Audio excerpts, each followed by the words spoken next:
ওং নমো ভগবতে বাসুদেবায়। আমার প্রিয় দর্শক বন্ধুকে আমার আন্তরিক অভিনন্দন, শুভেচ্ছা ও ভালোবাসা জানাই।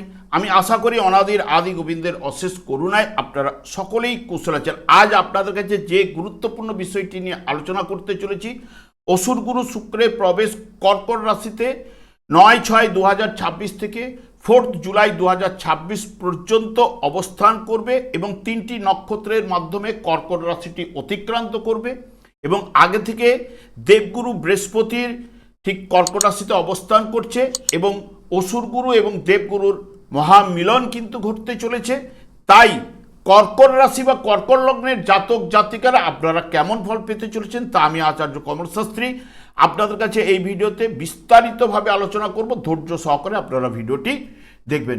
শুক্র এমনিতে প্রেম, প্রীতি, স্নেহ, ভালোবাসা, অর্থ, সৌন্দর্য, বিবাহ, ইহলোকের যাবতীয় সুখ, ইন্দ্রিয় সুখের প্রতি তীব্র আগ্রহ ইত্যাদি ইত্যাদি কিন্তু নির্দেশ করে। সেখানে বৃহস্পতি পুত্রকারক, ধনকারক, বিদ্যা, জ্ঞান, আইন, পূর্ব জন্মের কতটা পূর্ণ করেছেন তা নির্দেশক ইত্যাদি ইত্যাদি এখানে বৃহস্পতি নির্দেশ করে থাকে।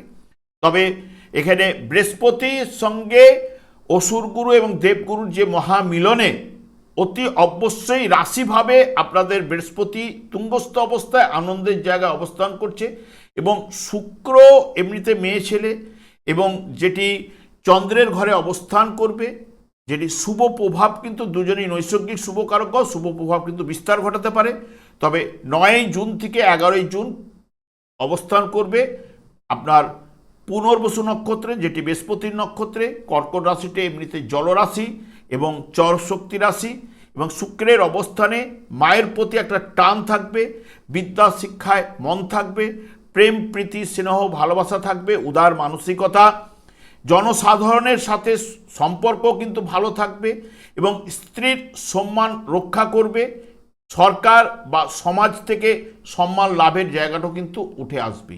এবং ঠিক 12 জুন থেকে 22 জুন পর্যন্ত অবস্থান করবে পুষ্যা নক্ষত্রে। পুষ্যা নক্ষত্রটি এমনিতে শনির নক্ষত্র, শনির সঙ্গে শুক্রের সম্পর্কও ভালো, তাই সাহিত্যের প্রতি অনুরাগ থাকবে, চাকরিজীবী হওয়ার সম্ভাবনা, বাড়ির নিকটে চাকরি বা ব্যবসার সূচনা কিন্তু হতে পারে, মাসি ও পিসির সঙ্গে সম্পর্ক কিন্তু ভালো থাকবে, কল্পনার প্রবণ মন হলেও সেটা হবে বাস্তবমুখী। এবং যখনই 23 জুন থেকে 4 জুলাই পর্যন্ত অশ্লেষা নক্ষত্রে শুক্র অবস্থান করবে। অশ্লেষা নক্ষত্রটি হচ্ছে বুধের নক্ষত্র, বুধের সঙ্গে শুক্রের সম্পর্ক কিন্তু ভালো, তাই বিজ্ঞানের দিকে লক্ষ্য থাকলেও মূলত সাহিত্য বিষয়ে আকর্ষণ থাকবে। হোটেল ম্যানেজমেন্ট জাতীয় কর্মে উন্নতি বা যারা পড়াশোনা করছেন তার ক্ষেত্রেও কিন্তু উন্নতি নিয়ে আসবে। মহিলাদের প্রতি একটা আকর্ষণ থাকবে, বুদ্ধির দিকটাও কিন্তু আপনার ভালো হবে, মায়ের প্রতি টান ও মার্জিতভাবে আপনার আয়ও কিন্তু করবেন। বর্তমানে দেখুন, যেহেতু কর্কট রাশিতেই শুক্র প্রবেশ করছে, 9 জুন থেকে অবস্থান করবে, বৃহস্পতি 2 জুন এখানে প্রবেশ করেছে। বৃহস্পতির এটি কর্কট রাশির জাতক জাতিকাদের ক্ষেত্রে আনন্দের জায়গা, উচ্চস্থ স্থান এবং শুক্র কিন্তু একাদশ ভাবের অধিপতি গ্রহ আপনাদের ঠিক রাশিভাবে অবস্থান করবে। এবং শুক্র এবং বৃহস্পতি দুজনেই কিন্তু নৈসর্গিক শুভকারক গ্রহ এবং যেহেতু নৈসর্গিক শুভকারক গ্রহ এবং শুক্র আপনাদের ক্ষেত্রে রাশিভাবে অবস্থান করলো চতুর্থ অর্থাৎ সুখভাবের অধিপতি গ্রহ এবং একাদশ ভাবের অধিপতি গ্রহ, যা সপ্তম ভাবের উপর পূর্ণ দৃষ্টি দেবে।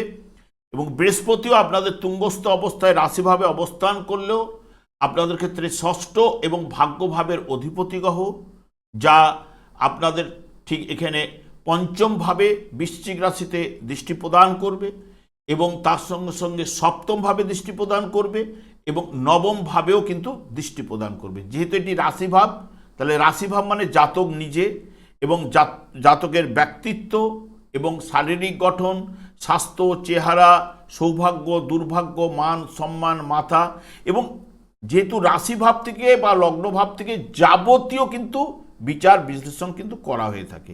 এবং যেহেতু শুক্র রাশিভাবে বৃহস্পতি তুঙ্গস্থ অবস্থায় দেবগুরু অসুরগুরু যে মহামিলন এটি অত্যন্ত শুভ এবং সুবর্ণ সময় কিন্তু আপনাদের ক্ষেত্রে হতে চলেছে। আপনার আত্মবিশ্বাস, জ্ঞান ও সম্মান প্রচুর পরিমাণে বৃদ্ধি পাবে।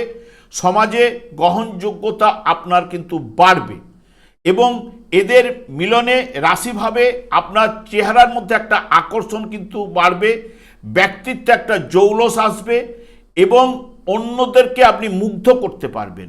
এবং এই যুগে শরীরে যেহেতু বৃহস্পতি অবস্থান করছে, মেদ বা ওজন বাড়ার প্রবণতাও কিন্তু থাকতে পারে।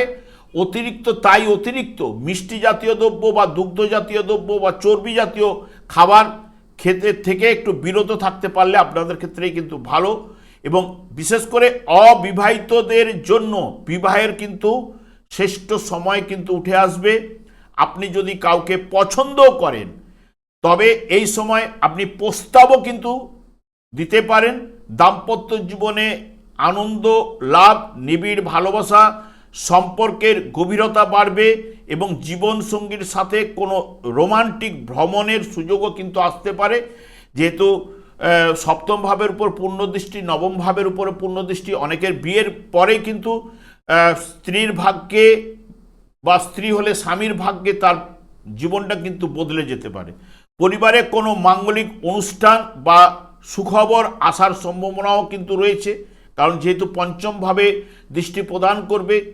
সন্তান যারা নেবার চেষ্টা করছেন, সন্তান লাভের সম্ভাবনাও কিন্তু প্রদান করতে পারে এবং পরিবারে কোনো গৃহ পরিবারের শান্তি, আনন্দমুখর সময় কিন্তু উঠে আসবে। বৃহস্পতির প্রভাবে ভাগ্য আপনার পূর্ণ সাহায্য করবে এবং আটকে থাকা কাজগুলি দ্রুত আপনি সম্পন্ন করতে পারবেন।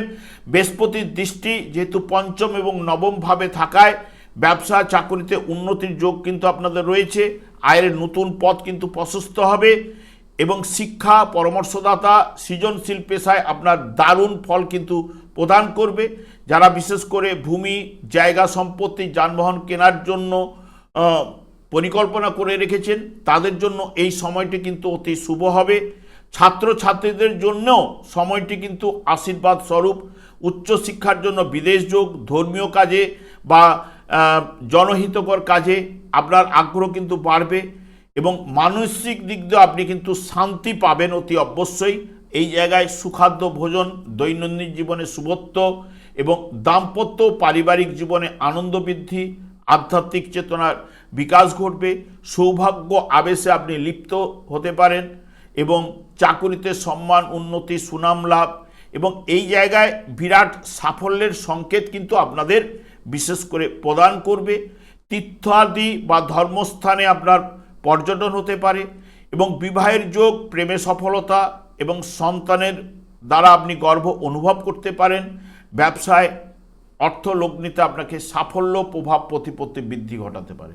যেহেতু রাশিভাবে একাদশপতিকে নিয়ে বিশেষ করে ভাগ্যপতি বসে থাকা এবং পূর্ণদৃষ্টি পঞ্চম ভাবের উপরে থাকায় এখানে দুটি গ্রহের সংযোগে আপনাদের ক্ষেত্রে অতি শুভ প্রভাব কিন্তু বিস্তার ঘটতে চলেছে। তবে জন্মকালীন যদি এই দুটি গ্রহ যার ক্ষেত্রে অশুভ, দুর্বল, পীড়িত থাকলে আপনারা বিশেষ করে নারায়ণ বা বিষ্ণুর নাম জপ করতে পারেন বা তার সঙ্গে সঙ্গে ওম নমো ভগবতে বাসুদেবায় এই নামটি 108 বার জপ করতে পারেন। হরে কৃষ্ণ মহামন্ত্র আপনি করতে পারেন।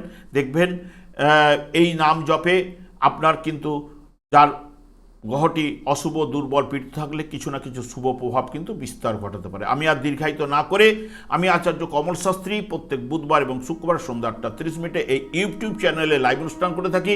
ঠিক ওই সময় আমাকে ফোন করলে আপনার নিজেদের ভাগ্য বিষয়ে জানতে পারবেন।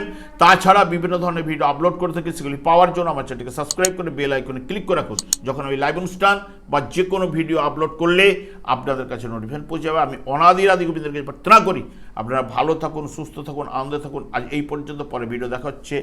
নমস্কার।